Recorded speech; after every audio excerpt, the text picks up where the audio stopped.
By 1965, Ranh Bay was bleeding supplies under relentless night attacks. Commanders called the gunship idea a death trap, obsolete, too slow to survive. But then the AC-47 arrived. In minutes, 8,000 rounds and 24 flares destroyed a year of doubt. They dismissed the Ranh Bay gunships until the night sky went silent. What finally broke the deadlock? The answer changed warfare forever. Mortar rounds and rockets landed at Ranh Bay with unsettling regularity through 1964 and 1965. Attack logs from those years read like a grim calendar. October 24th, 1964. A mortar barrage killed 1 American and wounded 3 more. In the months that followed, the pattern only intensified.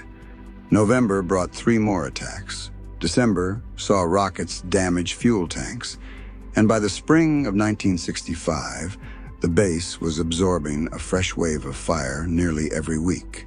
January alone saw 4 separate mortar strikes, with 18 rounds falling in the darkness. Each month added new wounds and losses. February's rockets killed another American and left 4 injured, while March and April brought more explosions, more damage, and more casualties. By the end of 1965, Ranh Bay had endured 48 documented harassment attacks, with over 200 rounds fired.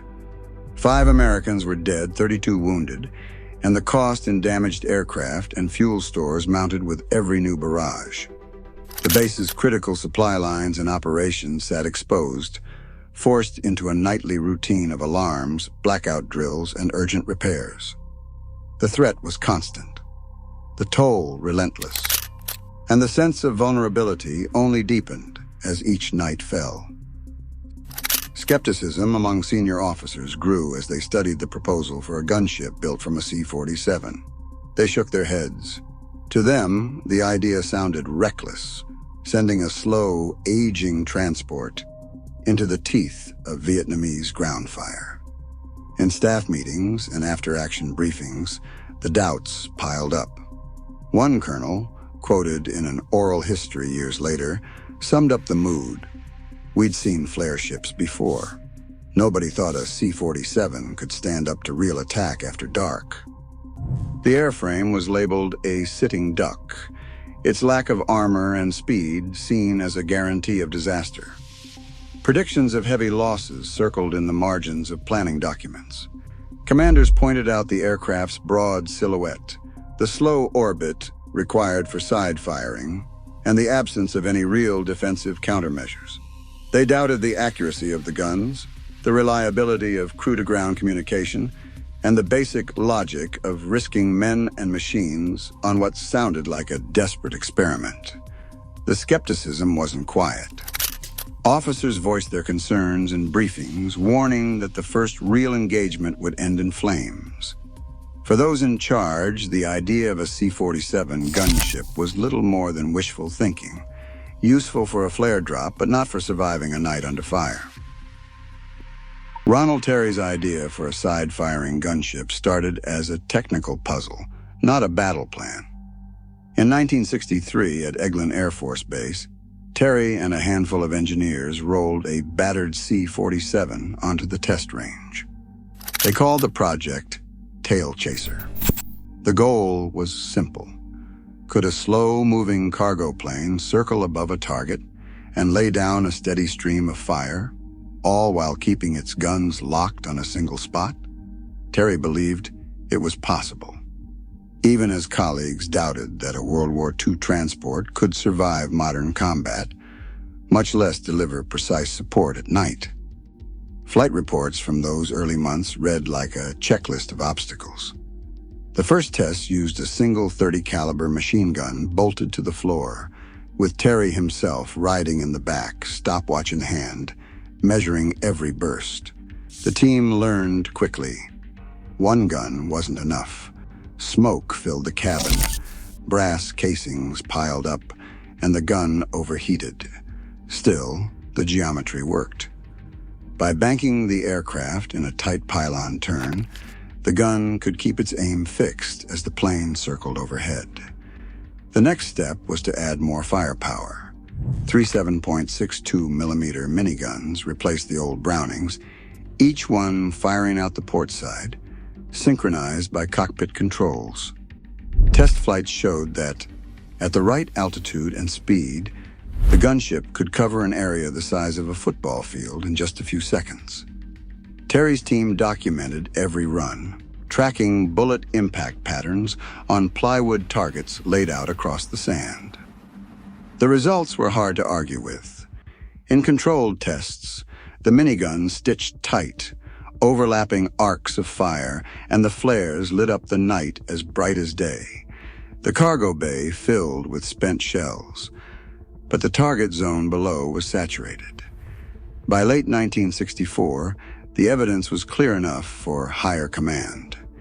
The Air Force placed its first deployment order for operational AC-47s, sending them to Vietnam before the year was out.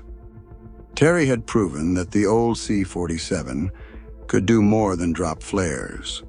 It could defend a base, break an attack, and change the odds for troops on the ground. The doubters had numbers now, not just theory.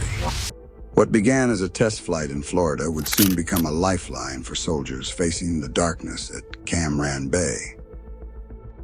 Conversion of the AC-47 from cargo hauler to gunship began in crowded hangars, where engineers and airmen worked side by side. The heart of the transformation was the installation of three General Electric SUU-11A 7.62mm miniguns, each fixed to fire out the port side. On paper, these guns could put out a combined 18,000 rounds per minute, 6,000 per gun, though in practice rates varied with operational demands and barrel heat. This firepower dwarfed anything an infantry platoon could muster, turning the AC-47 into a flying wall of lead. Mounting the miniguns meant reinforcing the cargo bay floor with steel plates and lining the walls with ballistic cloth. Flexible ammunition chutes fed each gun from steel cans stacked along the fuselage, holding thousands of rounds within arm's reach. Loadmasters and gunners worked in close quarters, reloading belts and clearing jams as spent casings piled up underfoot. In the chaos of live fire, every member of the crew had to trust the others completely. From the cockpit, the pilot could select one, two, or all three guns, depending on the threat below. Tracer rounds, loaded every fifth shot, carved bright arcs across the night, marking a suppression radius of roughly 120 meters. At 3,000 feet, the AC-47 could sweep a broad swath of ground in seconds, covering base perimeters or outposts under attack. Illumination was just as critical as firepower. The AC-47 carried dozens of Mark 24 and Mark 25 parachute flares, each burning with the intensity of 2 million candles. Loadmasters timed each drop so the flares would light up the target area as the aircraft circled overhead. This combination of light and gunfire allowed the gunship to maintain a presence over the battlefield for 3 to 6 hours, depending on fuel and ammunition. A typical crew numbered 6 or 7: pilot, co-pilot, navigator, loadmaster, and 2 or 3 gunners. Roles overlapped in combat. Pilots kept a steady orbit, gunners managed the relentless pace of the miniguns, and loadmasters handled ammunition and flares.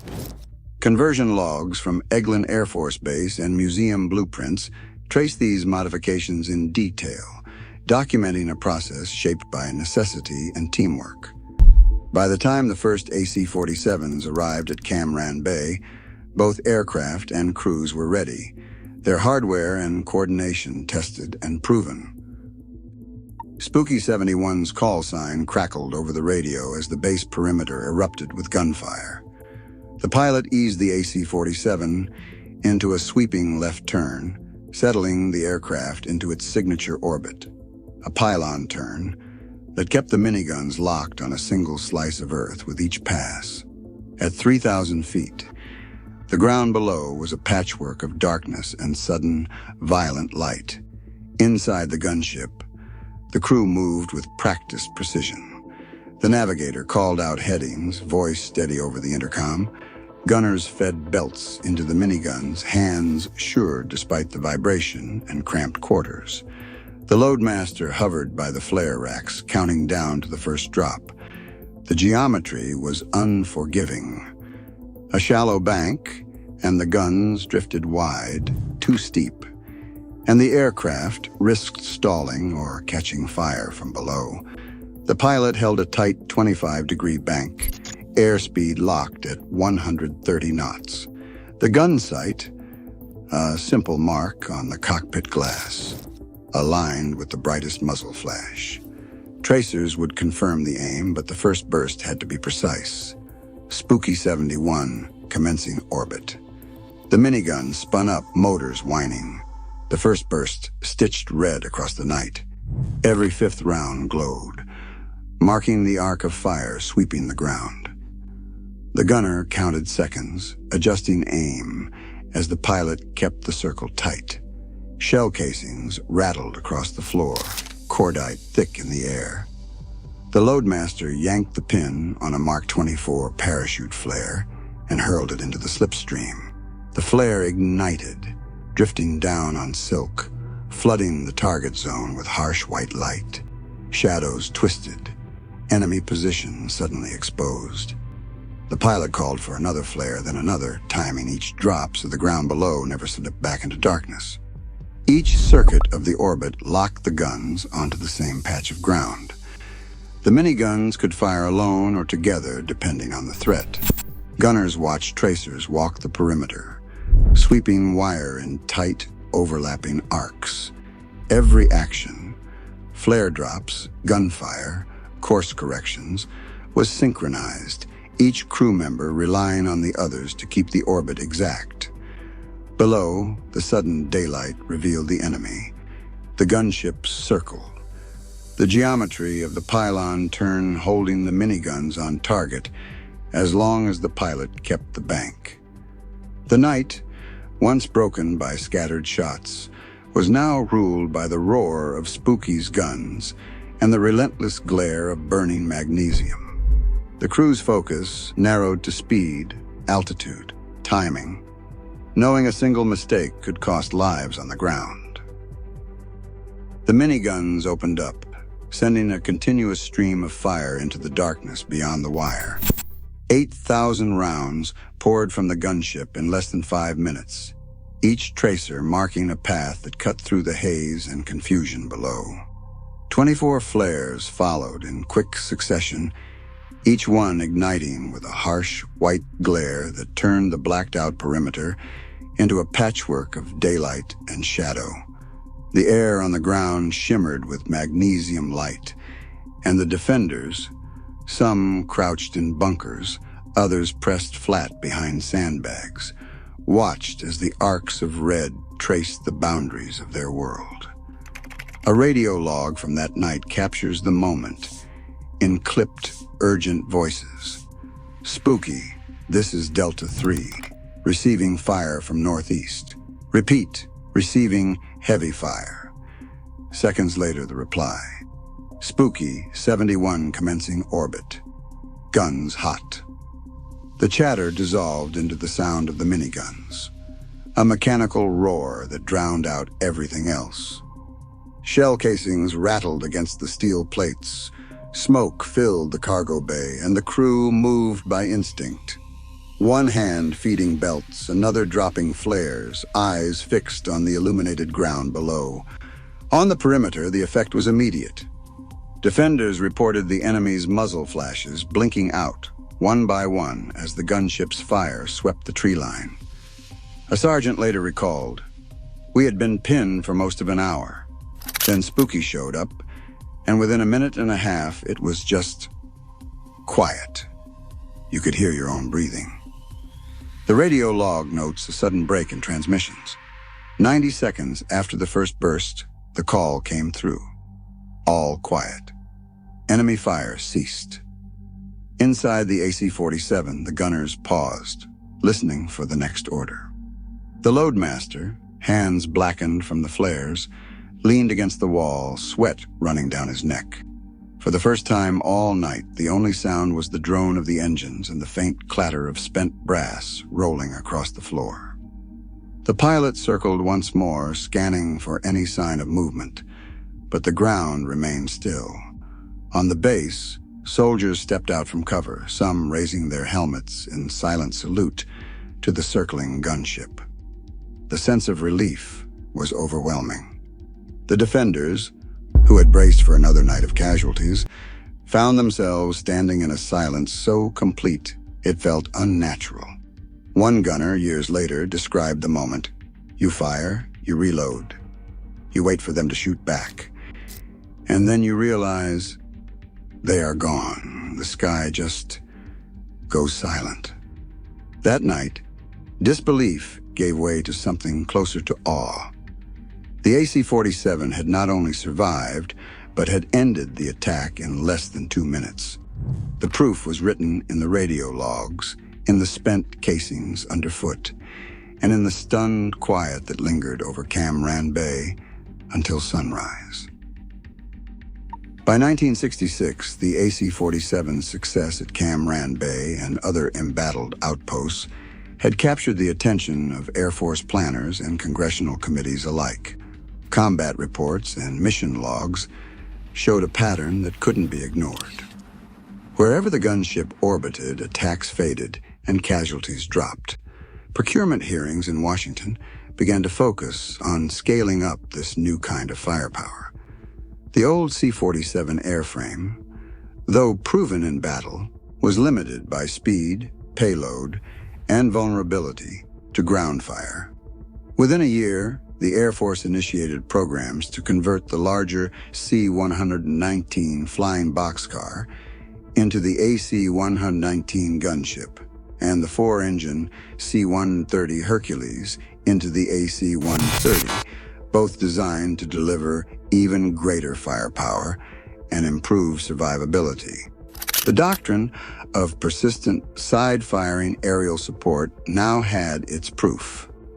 Between 1966 and 1969, budget lines and development orders flowed for these next-generation gunships, each drawing directly from the AC-47's field experience. The AC-47's legacy was written not just in after-action reports, but in the blueprints and procurement memos for a new family of gunships, aircraft that would define close air support for decades to come. April 4th, 1967, stands as a stark entry in the loss records. An AC-47, tail number 4348925, vanished offshore near Ranh Bay. All 7 crew members were lost. The cause remains uncertain. Some reports cite hostile fire, others point to mechanical failure. For all the gunship's reputation, its vulnerability never disappeared. 19 AC-47s were lost out of 41 deployed to Vietnam, most to ground fire, some to accidents. Each mission demanded a judgment call: how close to fly, when to fire, how to balance the need for overwhelming support with the risk to crew and civilians below. The rules of engagement required positive identification of enemy fire, but the fog of war at night left little room for certainty. Investigations into civilian harm were rare compared to the sortie count, yet each incident left its own mark. Dr. John Prados, a military historian, wrote that while the AC-47 set a new bar for protective firepower, it also raised enduring questions about fire control and the moral weight of high-volume night suppression close to civilians. Today, restored gunships stand in museums, their battle scars preserved beneath fresh paint. Volunteers piece together flak-damaged panels and faded nose art. quietly honoring both the lives saved and the losses endured. The memory of Spooky is complicated. Equal parts awe, regret, and unanswered questions about what it means to bring such power to the darkness. On June 27, 1967, an AC-47 gunship fired 8,000 rounds and dropped 24 flares over Cam Bay, halting enemy fire in just 90 seconds, as confirmed by after-action radio logs. This decisive moment proved that a converted transport, once dismissed by commanders as too vulnerable and outdated, could change the course of nighttime defense in Vietnam. The success of the AC-47 led directly to the adoption of advanced gunship models such as AC-119 and AC-130, shaping modern close-air support doctrine. Yet not all records from these missions are fully declassified, leaving gaps about exact engagement details and loss reports. Today, restored AC-47 aircraft stand in museums, while the debate over risk, rules of engagement, and the ethics of overwhelming firepower continues among historians. What is clear, backed by operational documents and testimony, is that the night sky over Cam Bay was never the same again.